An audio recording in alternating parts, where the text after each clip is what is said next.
Vehicle operators in Nairobi are angry over the new orders now barring the operators from getting into the central business district. But as our reporter Cecilia Wakesho reports, while commuters and operators are worried, hawkers based at the proposed terminal outside the CBD are seeing a future filled with promising returns.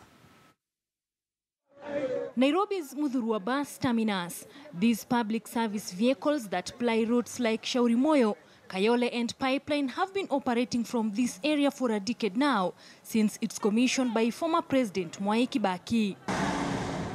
And as they say, what goes round comes round, as from Wednesday next week, hundreds of public service vehicles that ply Jogoo Road as well as Lusaka Road will be visitors here.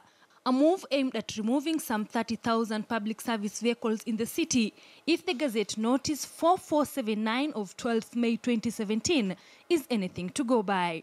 Ile ni mgomo direct kwa sababu hizi magari zimekuwa mingi zaidi. At least magari ziende tukitafuta mahali stage mzuri ambazo tunaweza peleka magari zetu. Juu sasa magari ni mingi. Hakuna vile hii stage itatosha magari yote. Jamu itakuwa mingi. However, to hawkers and business people operating in these terminals, this is a welcome move. Gari zingia Muthurwa. Juu wakati gari zilikuwa Muthurwa kulikuanga na kazi na sasa hakuna kazi. In the central business district, tension is seemingly brewing amongst drivers who use Thika Road. Their station will be at Muranga Road at Fig Tree area, just like those who operate along Wayaki Way, Kiambu and Limuru Road. They say there is still a long way to go to achieve the objective. Pia huko wanatuambia tuende, hakuna stage sahi. Bado kama jamu nashikananga huku tao, bado gara itakuwa jamu. Sasa unajua hiyo jamu inakuanga town, ukipita karibu penye matatu zimeshikana, mtu hata akikuibia huwezi jua. Unafika kwa nyumba kama wewe ni mama, umeibiwa simu bila kujua, si ndio?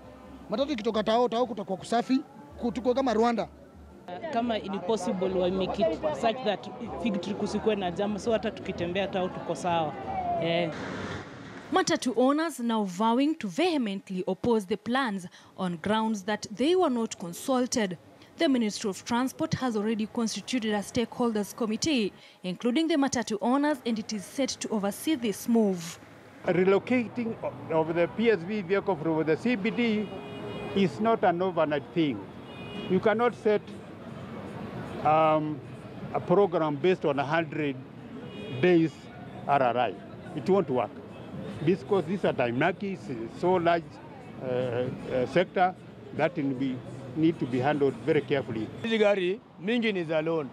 Kitu ya kwanza Sonko Kabumba mwenyewe alikuwa makanga alikuwa na hizo gari zake za buruburu sahau. Matatus plying Langata and Mombasa Road will be required to use Hakati terminus, while those from Gong Road will operate from Railway Matatu terminus.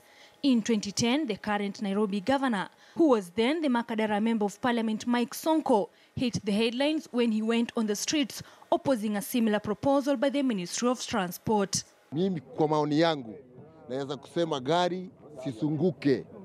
Pick and go bila kusimama, bila stage na mbao town ndani. Kusunguka za kutoka Eastland, zinasunguka Jack and Jill, Choo namba 8, zinazunguka zinarudi, zinakuja zikichukua zikiwa left side, kuchukua na kuenda kusunguka. Baada ya miezi 6 jamu hakuna Nairobi.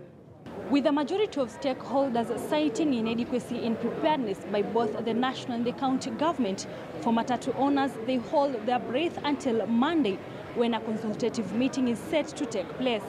Cecilia Wakesho, KTN News.